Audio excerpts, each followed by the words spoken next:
दोस्तों, बहादुरगढ़ शहर में एक बहुत ही पुराना घर था। सभी लोग उस घर को भूतिया और अदृश्य ताकतों का घर बताते थे, क्योंकि जो भी वहां रहने आता था उसकी बहुत ही अजीब कारणों से मृत्यु हो जाती थी। इसलिए कोई भी शख्स उस घर को खरीदने के लिए तैयार नहीं था।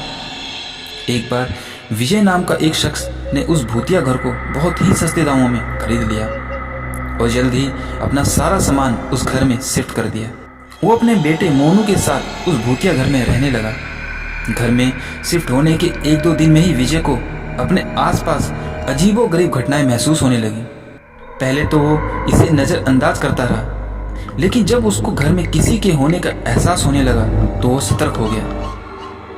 एक दिन मोनू दौड़ता हुआ विजय के पास आया और बोला कि वॉशरूम में पानी आना अचानक बंद हो गया है और वहाँ सफ़ेद कपड़ों में एक औरत है।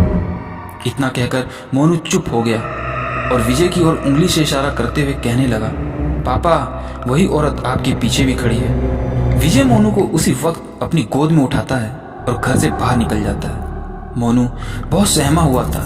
विजय उसके डर को भगाने के लिए उसे एक कुत्ता खरीद कर देता है। विजय और मोनू कुत्ते को लेकर वापस घर आ जाते हैं। एक रात बहुत तेज बारिश हो रही थी। तभी अचानक घर की बिजली चली जाती है।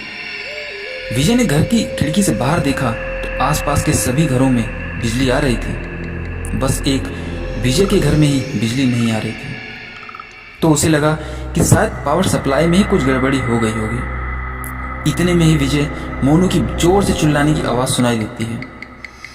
विजय टॉर्च के साथ मोनू के पास भाग कर जाता है। मोनू को घर में फिर से वही औरत नजर आती है। मोनू को सहमा देखकर विजय उसे अपने साथ ही बिजली ठीक करने के लिए पावर हाउस में चला जाता है। इनका कुत्ता भी इधर उधर देखकर जोर जोर से भौंकने लगता है। विजय को एहसास होता है कि कोई उनका पीछा कर रहा है। जब विजय पावर हाउस का दरवाजा खोलता है तो उसे उनके सामने एक लाश पड़ी दिखाई देती है। लाश को देखकर मोनू डर से चिल्लाने लगता है। मोनू विजय को लेकर तुरंत दरवाजा बंद कर देता है और वहां से भागने की कोशिश करता है। बाहर निकलते समय अचानक ही विजय के पांव दरवाजे के पास बनी सीढ़ियों में फंस जाता है। विजय बहुत कोशिश करता है पर उसका पांव बाहर नहीं निकल पाता है। मोनू भी विजय को बाहर निकालने की कोशिश करता है, लेकिन बहुत प्रयास करने पर भी विजय बाहर नहीं निकल पाता है। कोई उपाय न सूझने पर मोनू अपने कुत्ते के साथ घर के अंदर वापस चला जाता है और दरवाजा अपने आप ही बंद हो जाता है। विजय भी 15 मिनट तक अपने पांव को बाहर निकालने की कोशिश करता है और अंत में सफल हो जाता है। विजय दौड़ता हुआ घर के अंदर चला जाता है और चारों ओर मोनू की तलाश करने लगता है, लेकिन उसे मोनू और कुत्ते दोनों ही नहीं मिलते। बहुत ढूंढने पर भी दोनों ही नहीं मिलते तो विजय हार मानकर वहीं उनके मिलने की आस में उसी घर में रहने लगता है। कुछ दिनों बाद विजय बिजली की सप्लाई को सही करवाने के लिए एक इलेक्ट्रीशियन को बुलाता है, लेकिन इलेक्ट्रीशियन घर में जाने से पहले से ही वहां भाग जाता है।